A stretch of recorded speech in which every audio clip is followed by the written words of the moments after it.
Bueno, buenas. Vamos a ver hoy cómo vamos a proceder a los ajustes de las reacciones redox. Las reacciones redox vamos a ver fundamentalmente dos métodos, que es cuando las reacciones están catalizadas en medio ácido y en medio básico.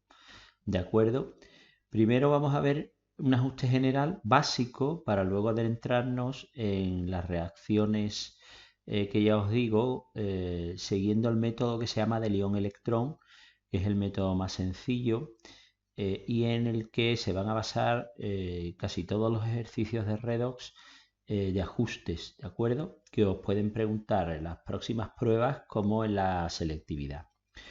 El ajuste de la reacción redox es un poco más complejo que un ajuste normal por tanteo. No se puede realizar por tanteo, ya veréis cómo, porque aparecen y desaparecen sustancias nuevas durante el proceso. Se generan sustancias de acuerdo a partir de la propia catálisis que pueden no estar en el enunciado inicial. Y de eso se trata. Entonces, de establecer el método para su resolución.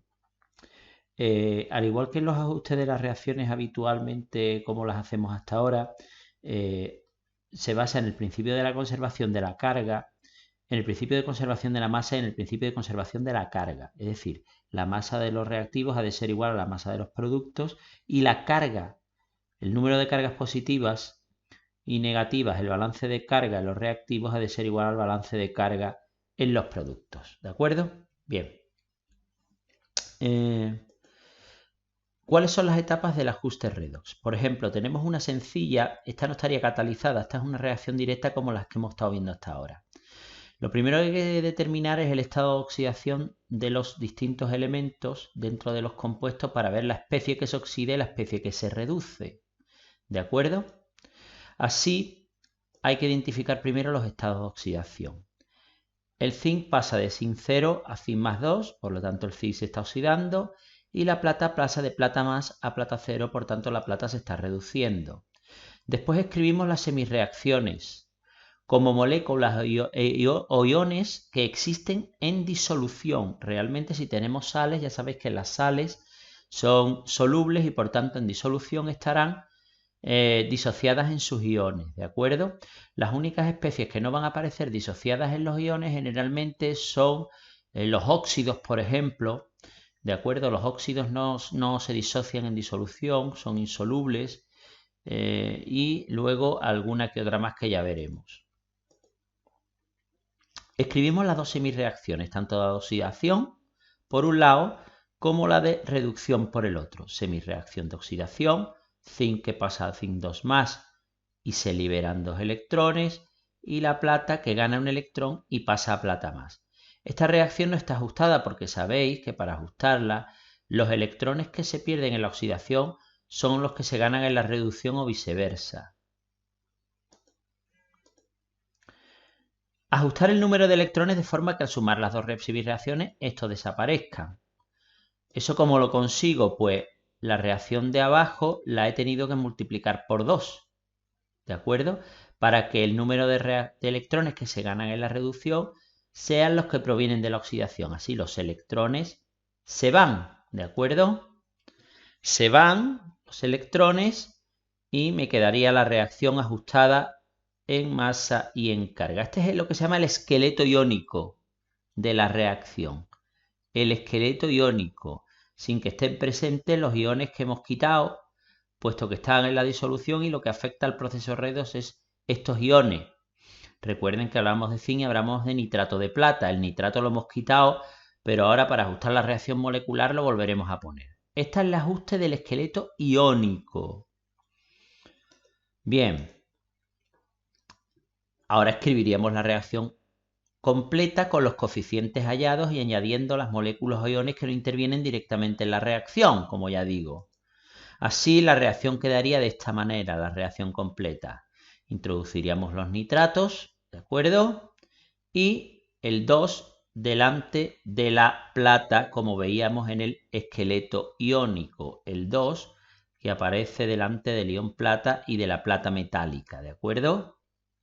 Bien, y esta sería la expresión, la reacción escrita y ajustada, ¿de acuerdo? Bien. Entonces, Aquí lo tienen ustedes, 2 y 2. ¿De acuerdo? Bien.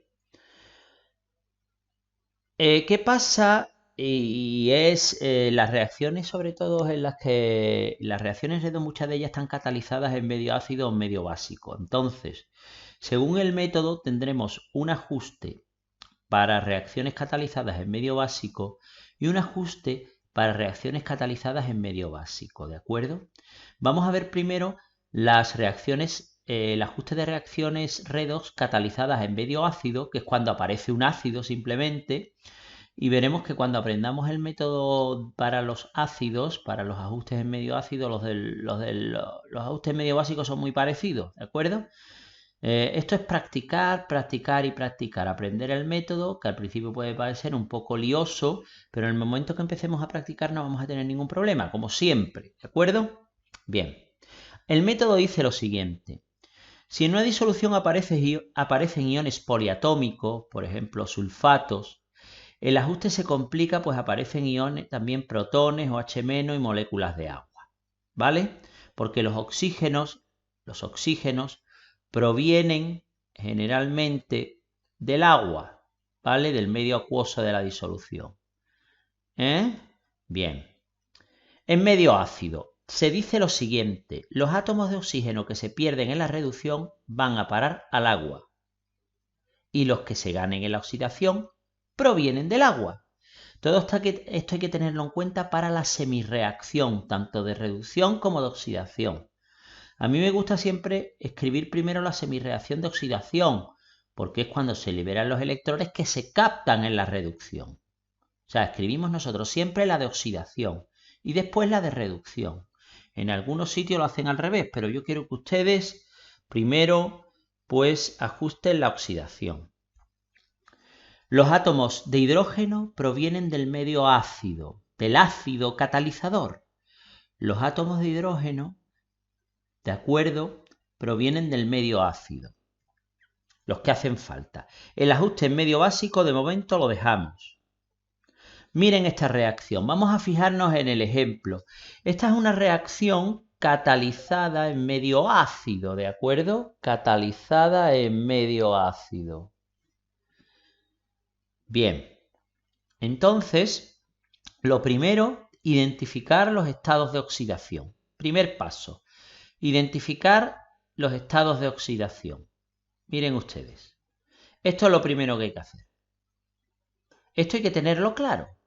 Potasio más 1, manganeso en el permanganato más 7, oxígeno menos 2, hidrógeno más 1, azufre más 6, oxígeno menos 2, potasio más 1, yoduro menos 1, manganeso más 2, azufre más 6, óxido del sulfato menos 2, yodo en estado físico estándar 0, todo elemento en estado físico estándar 0, potasio más 1, azufre menos 6, óxido menos 2, hidrógeno más 1, óxido menos 2. Aquí he dicho oxígeno, pero es óxido, óxido y óxido. Bien.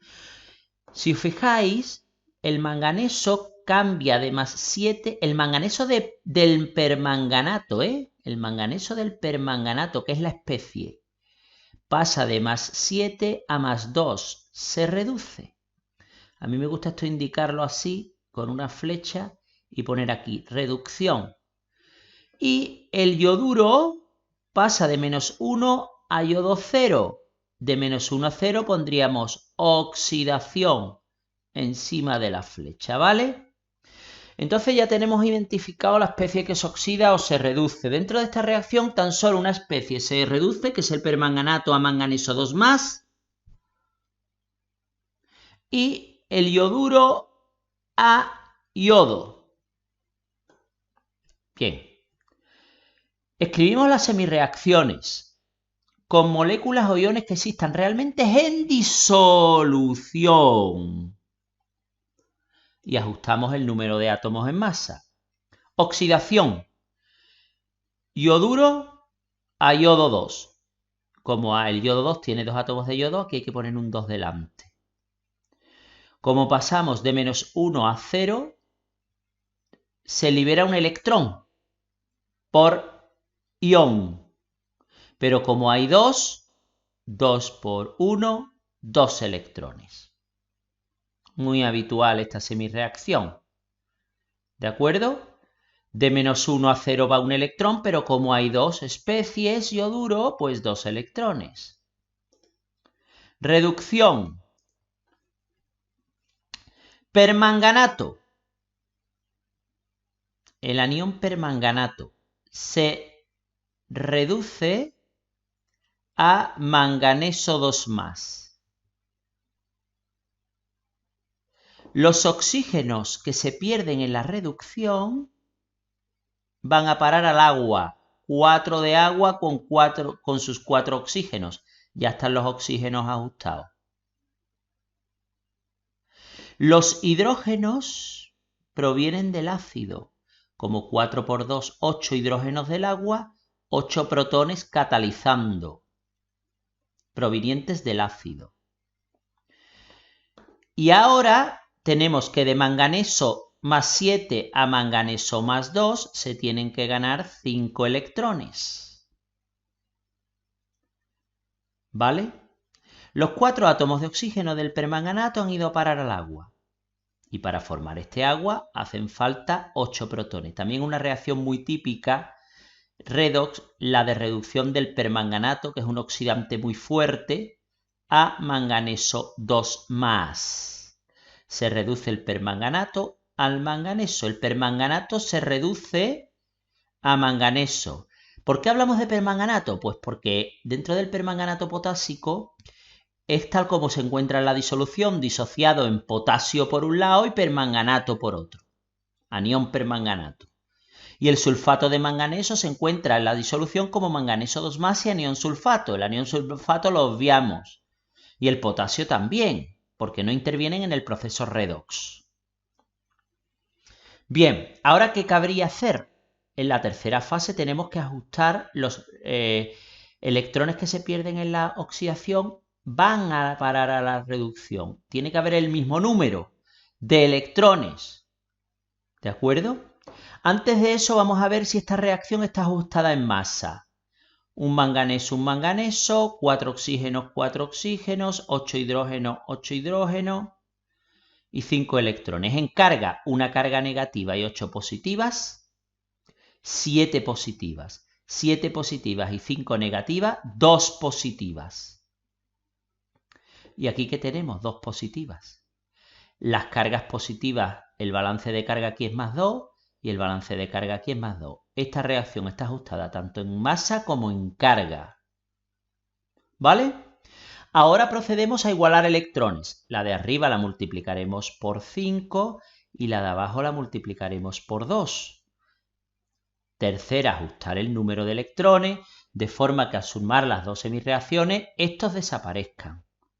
Miren ustedes, la de arriba por 5 y la de abajo por 2 para igualar 5 por 2, 10 electrones, 2 por 5, 10 electrones. Los 10 electrones que se pierden en la oxidación son los que se ganan en la reducción. Hecho esto, sumamos las especies de la izquierda y sumamos, las especies de la izquierda serían estas y las especies de la derecha serían estas. Este sería el balance global. Esto es lo que hemos dicho antes que se llama esqueleto iónico. Esqueleto iónico. 10 yoduro, 2 permanganato más 16 protones, 5 yoduros. 5 yoduros salen de 5 yodos, perdón. 5 por yodo, 5. 5 yodos. Y 2 manganeso 2+, 2 manganeso 2+, y 2 por 4, 8 de agua. Este es el esqueleto iónico ajustado. Y ahora traspasamos estos coeficientes estequiométricos a la reacción molecular.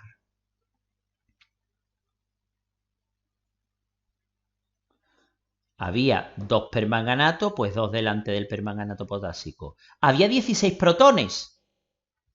Recuérdenlo, 16 protones, ¿veis? Pues ahora en la reacción molecular serían 8 por 2 los 16 protones. En vez de poner 16 pongo 8 porque este es diprótico. 8 por 2, 16, los 16 protones. 10 yoduros, pues 10 yoduros de potasio. 2 manganeso 2+, 2 manganeso 2+. 5 yodos sólidos. y 8 de agua. Y esto que está aquí, ¿de acuerdo? Se ajusta por tanteo. Este 6 que no aparece en el ajuste de la semirreacción en el esqueleto iónico, a saber, si tengo 2 potasios y 10 potasios aquí necesito meter un 6 delante, 6 por 2, 12 potasios. Luego esta especie se ajusta por tanteo. Si aquí tenía 8 sulfatos y aquí tenía 2 sulfatos, aquí tenemos los 6 sulfatos que me faltan. Este 6 se ajusta por tanteo. ¿Vale? Bien. Aquí está explicado. ¿De acuerdo? Por tanteo. Bien. Esta es la teoría del ajuste en medio básico. Con este vídeo y otro más del portal Breaking VLAD de ajuste en medio ácido, en pizarra y algunas más que yo haré en pizarra, pues tendremos que empezar a practicar. De momento, ver este vídeo y el del canal Breaking VLAD.